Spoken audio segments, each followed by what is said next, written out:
Señor Jesús, mi eterno y soberano Dios, pido tu permiso para compartir tu palabra en este momento. Seas tú utilizando estos labios de barro y permite que esta divina palabra, que esta palabra celestial que viene del cielo, llegue a nuestros corazones y sea el alimento que necesitamos todos los días para estar vivos en tu presencia. Gracias, Señor Jesús.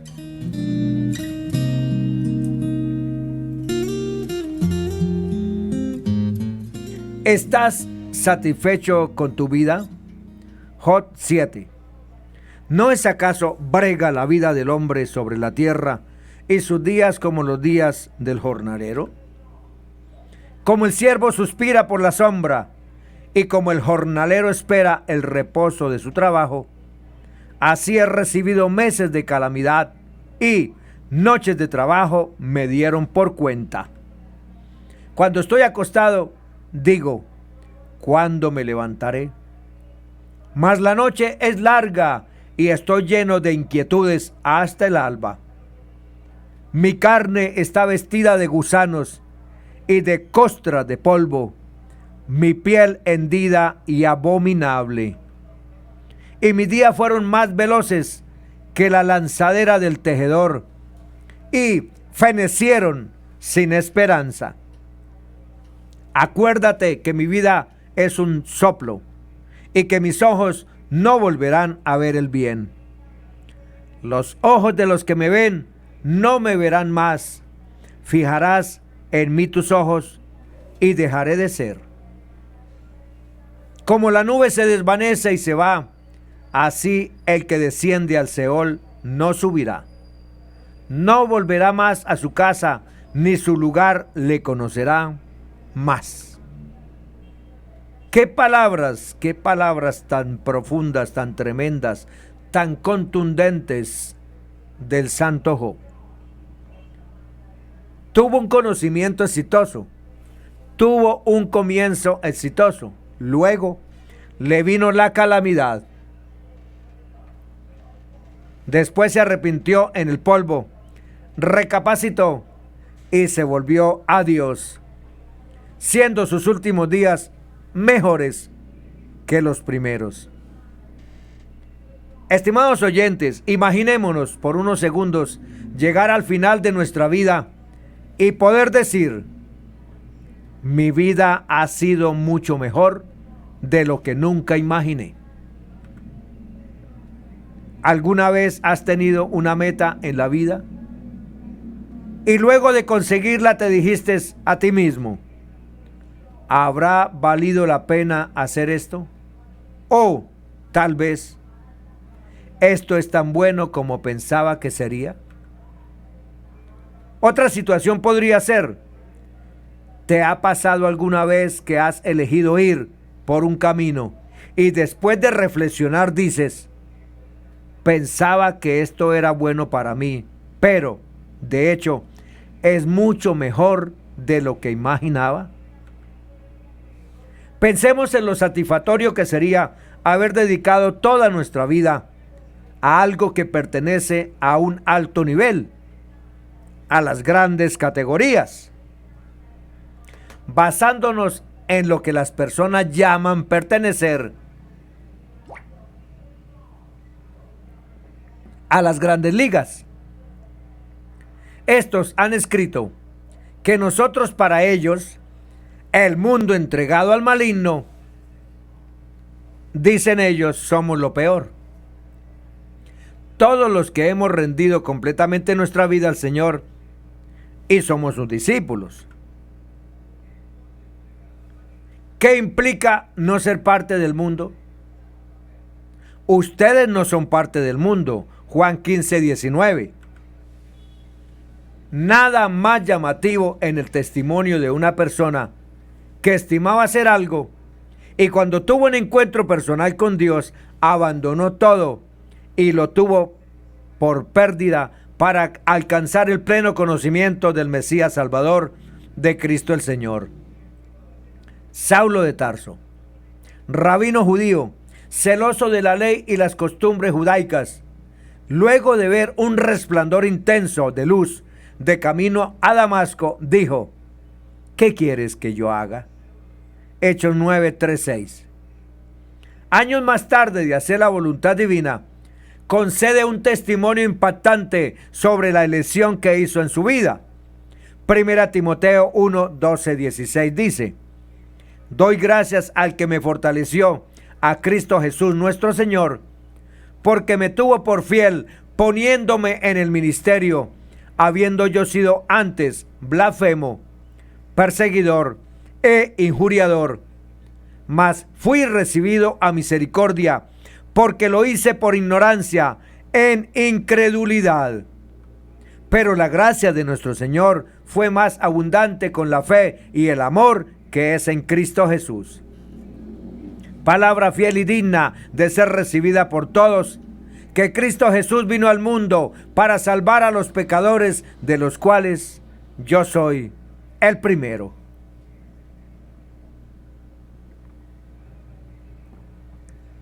Pero por esto fui recibido a misericordia, para que Jesucristo mostrase en mí el primero toda su clemencia, para ejemplo de los que habrían de creer en él para vida eterna. Algunos enemigos, opositores y contradictores de Pablo durante su ministerio público lo tildaron de loco, lo tildaron de sedicioso, lo tildaron de hereje. Aún entre algunos creyentes fue señalado como falso apóstol, un apóstol problemático, un apóstol peleador, pendenciero. En una ocasión vertió lo que sentía al haber elegido a Cristo como su vida y su Señor. Según de Corintios 11:1 dice: por favor, toleradme. Ojalá me toleráis un poco de locura. Sí, toleradme. Pablo no llama a la defensa de su apostolado una locura, debido a que sea una pérdida de mente o de comportamiento o cosas sin sentido. Él lo llama locura porque lo que hace el mundo ni los llamados sabios no lo comprenden. Y tampoco no lo hace de mala gana, sabiendo que su tiempo y esfuerzo, aunque pudiera ser invertido en cosas mejores, él prefiere ser enteramente de Cristo y para Cristo. Él lo llama locura porque él sabe que las cosas que él cree que son honorables o dignas acerca de su apostolado serían tenidas como locura por algunos de los corintios cristianos y no cristianos. Podríamos preguntarnos: Pablo, si piensas que esto, tu trabajo en el Señor, es locura, ¿por qué te molestas en escribirlo? Pero bien vale la pena, por las razones que Pablo explicará en el texto siguiente, en 2 Corintios 11:2-4, donde expone la importancia de las credenciales apostólicas de Pablo. Porque os celo con celo de Dios, pues os he desposado con un solo esposo, para presentaros como una virgen pura a Cristo. Pero temo que como la serpiente con su astucia engañó a Eva, vuestros sentidos sean de alguna manera extraviados de la sincera fidelidad a Cristo. Porque si viene alguno predicando a otro Jesús que el que os hemos predicado, o si recibís otro espíritu que el que habéis recibido, u otro evangelio que el que habéis aceptado, bien lo toleráis.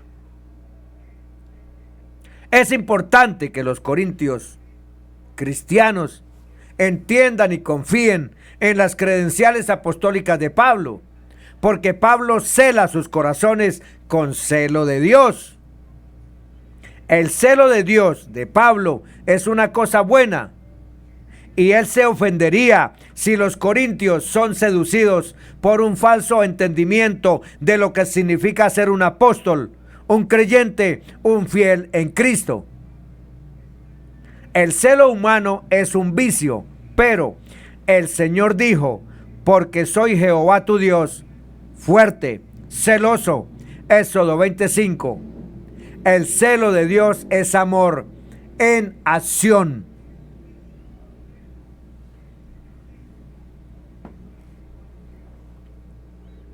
Él se rehúsa a compartir el corazón humano con cualquier rival. No porque Él sea egoísta y quiera todo para Él, sino porque Él sabe que sobre esa lealtad hacia Él depende nuestra propia vida espiritual y moral. Hay que aclarar debidamente que Dios no está celoso de nosotros. Él tiene celo por nosotros. El compartir el celo de Dios por su pueblo es una virtud. Nos compró a precio de sangre, no con precio de piedras preciosas. El celo de Dios, por lo tanto, es una preocupación por la santidad, la integridad, la pureza de la vida cristiana y las exigencias cristianas como la gentileza, el decoro, las buenas costumbres entre el pueblo de Dios. Debido a esto, Él se rehusará a soportar a un rival en cuanto a nuestro afecto por Él. No debido a una avaricia egoísta, el cual nos desea a todos nosotros como posesión suya, sino simplemente porque Él sabe que su gran propósito de una vida santa y pura para nosotros depende de nuestra rendición y sujeción personal a la determinación eterna hecha en Cristo Jesús.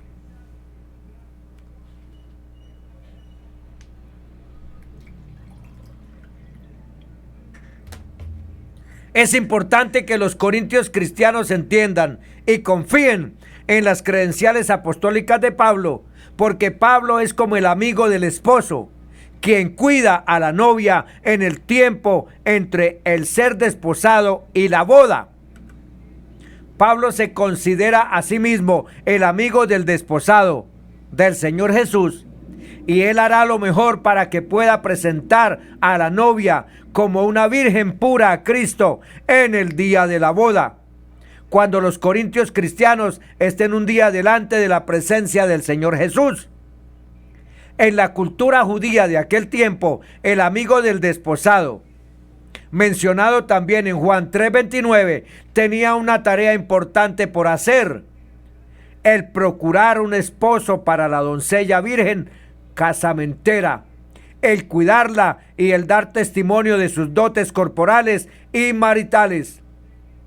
Y era sobre este testimonio de este amigo que el desposado escogía a su novia.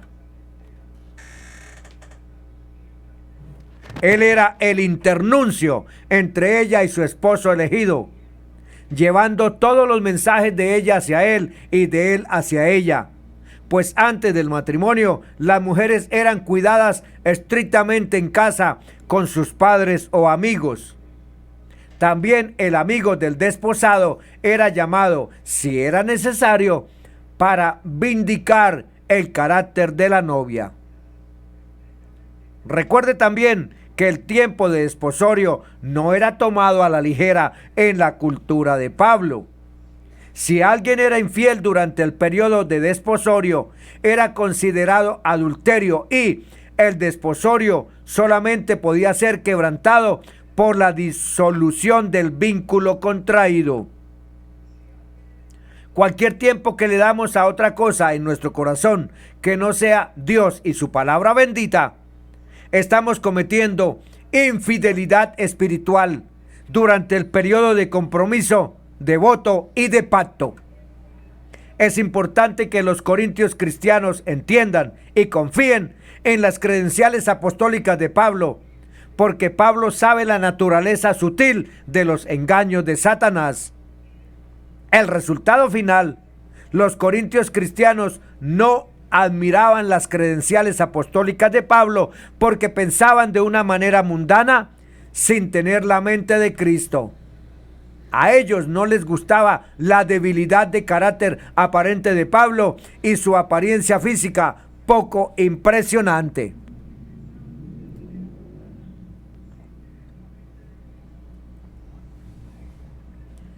Este era un punto importante, porque la debilidad aparente de Pablo era compartida por el Señor Jesús, el cual, siendo en forma de Dios, no estimó el ser igual a Dios como cosa a que aferrarse, sino que se despojó a sí mismo, tomando forma de siervo, hecho semejante a los hombres, y estando en la condición de hombre, se humilló a sí mismo, haciéndose obediente hasta la muerte y muerte de cruz.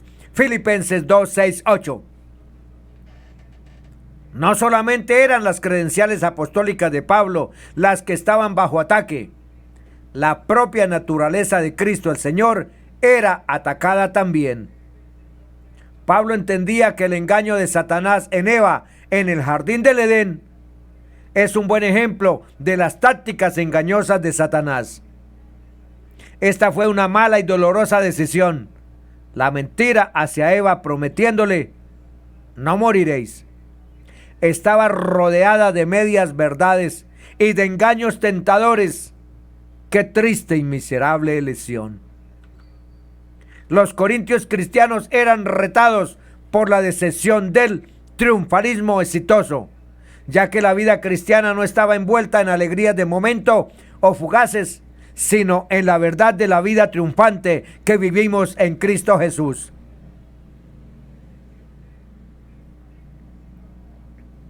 Una mentira, que es mentira completa, puede ser hallada y luchada abiertamente, pero una mentira que es parcialmente verdad es un asunto más difícil para luchar.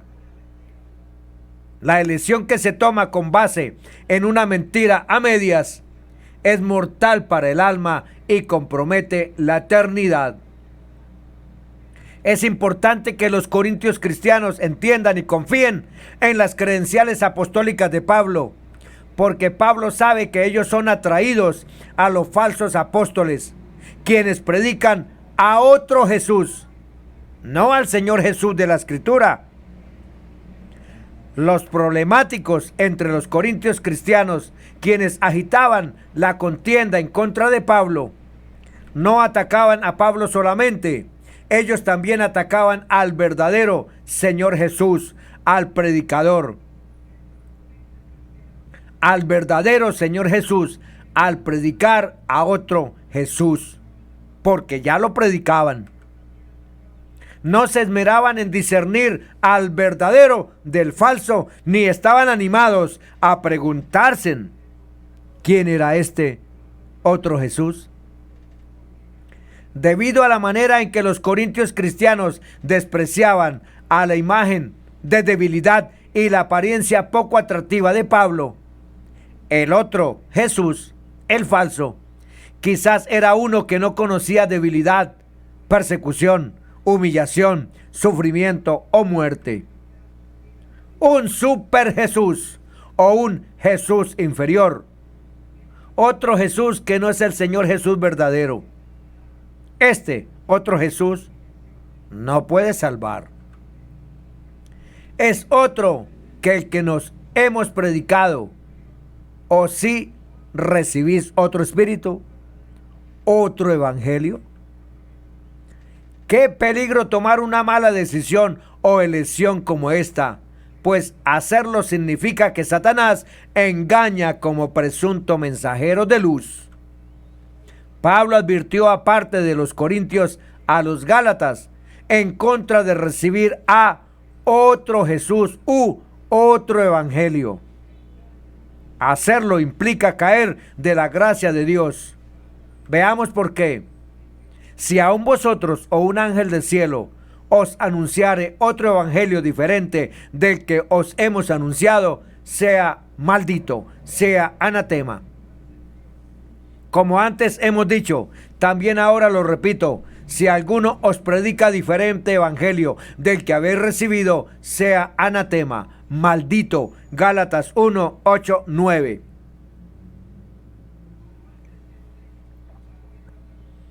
Algunos se presentaban como apóstoles sin serlo. Estos alborotadores eran el opuesto exacto de los apóstoles verdaderos. Uno podría decir de ellos: ¿viene alguno diciendo ser elegido por Dios, ungido por Dios? Mientras de un apóstol verdadero, uno podría decir: aquel que es enviado por Dios. Estos simples apóstoles únicamente habían aparecido, surgidos de la nada. Ellos en realidad no eran enviados por Dios. Pero el problema no era tanto que los falsos maestros vinieran de entre los corintios cristianos. El problema era que los corintios cristianos los habían tolerado. La iglesia tiene el mismo problema hoy en día. No es de sorprenderse de que hayan falsos maestros en la iglesia hoy en día. El problema es que la iglesia los tolera y los acerca a ellos. Los cristianos de esta generación, como los cristianos de muchas generaciones, deberán de responder al Señor Jesús por su falta de elección de todo lo bueno, lo noble, lo justo, lo de buen nombre y de discernimiento cuando se trata de falsos maestros y líderes que vienen y que son aceptados y abrazados por la iglesia. ¿Es mejor elegir a un famoso o elegir a un señor y maestro desechado y menospreciado por los hombres, pero aprobado por Dios? Nos preguntamos. Una historia, escuchen esta historia. Es dicha sobre un banquete, una cena, en donde se esperaba que los convidados se pararan después de la comida para recitar algo para el grupo. Pongan cuidado. Entre los invitados estaba un actor famoso y él recitó el Salmo 23 con una llama dramática y emotiva y se sentó en medio de aplausos. Luego un hombre muy simple se levantó y empezó a recitar el mismo salmo. Este hombre no era muy elocuente, así que al inicio a las personas les pareció un poco gracioso. Pero su presentación venía directamente de su corazón. Así que cuando él terminó, el grupo se sentó en un silencio respetuoso. Era obvio que la presentación del hombre simple era más poderosa que la del actor famoso. Y después de la reunión, el actor le dijo a este hombre simple: yo conozco el Salmo, pero tú conoces al pastor. Esa era la diferencia entre la predicación de Pablo y la predicación de los grandes apóstoles.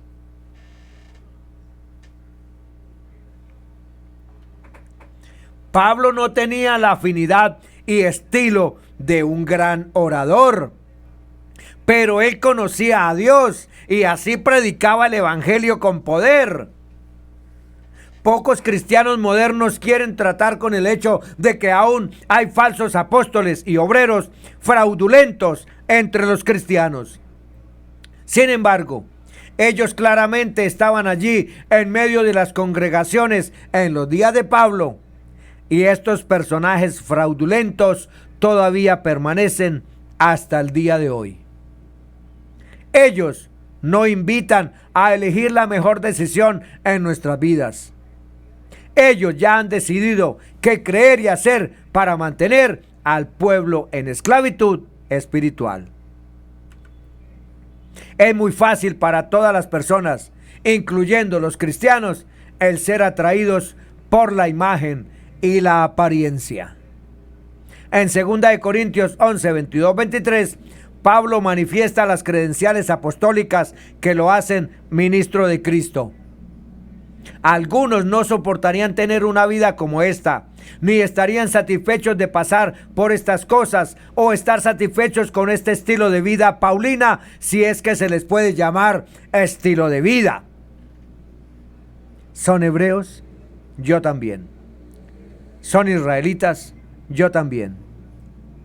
¿Son descendientes de Abraham? También yo. ¿Son ministros de Cristo? Como si estuviera loco, hablo. Yo más. En trabajos más abundante. En azotes sin número. En cárceles más. En peligros de muerte muchas veces.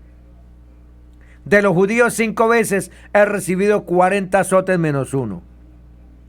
3 veces he sido azotado con varas. 1 vez apedreado. 3 veces he padecido un naufragio. 1 noche y 1 día he estado como náufrago en alta mar.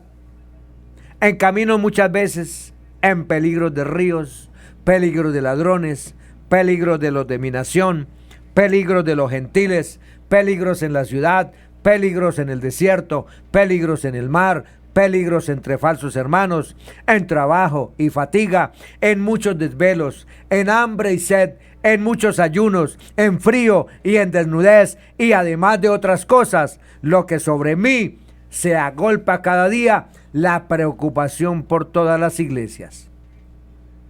¿Quién enferma y yo no enfermo? ¿A quién se le hace tropezar y yo no me indigno? Si es necesario gloriarse, me gloriaré en lo que es de mi debilidad. El Dios y Padre de nuestro Señor Jesucristo, quien es bendito por los siglos, sabe que no miento. En Damasco, el gobernador de la provincia del rey Aretas aguardaba la ciudad, los damasenos, para prenderme, y fui descolgado del muro en un canasto por una ventana y escapé de sus manos. ¿Alguno estaría satisfecho con nombrarse ministro de Cristo o presentarse como ministro de Dios? Ministro viene de la antigua palabra griega diáconos, el cual describe a un siervo humilde o a un trabajador doméstico. Los más grandes apóstoles habían exagerado la idea de ministro para hacerlo un título de exaltación y privilegio. Pablo no tenía ningún problema con la palabra ministro, pero él tenía un gran problema con el entendimiento del título promovido por los más grandes apóstoles y aceptado por los corintios cristianos. ¿Cuál es la gloria de Pablo entonces? ¿Cuáles son sus credenciales como un apóstol que era? ¿Cuál era la satisfacción de su vida? Llevar en sí las marcas del sufrimiento del Señor Jesucristo en su cuerpo. En el libro de Isaías encontramos un consejo para todo aquel que quiera una vida plena como la que vivieron estos hombres, pero que usted todavía no está experimentando.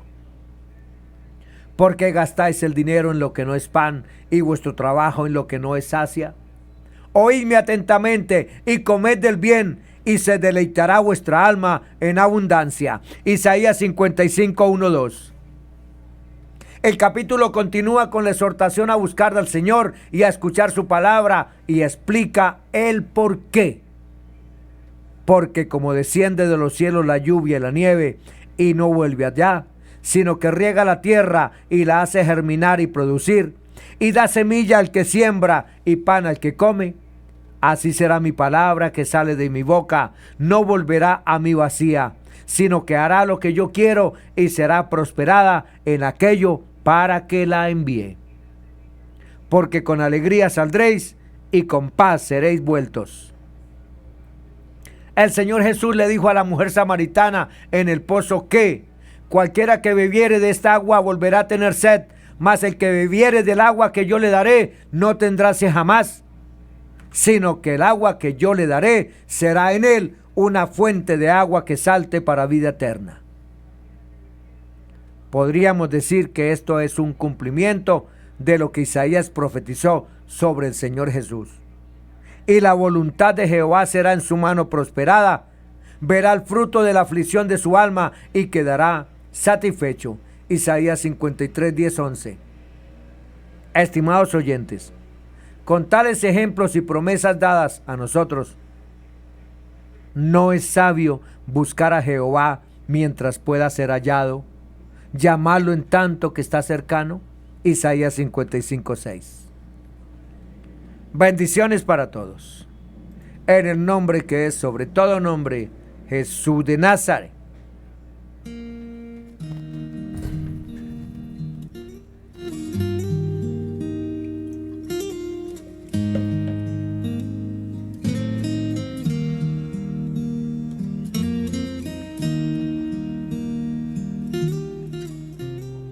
Gracias, mi eterno y soberano Dios, por darme permiso de compartir tu palabra. Es lo que necesitamos, tu palabra. De esa forma, permaneceremos vivos delante de tu presencia, porque tu palabra es la que nos da vida y vida eterna. Gracias, Señor Jesús de Nazaret.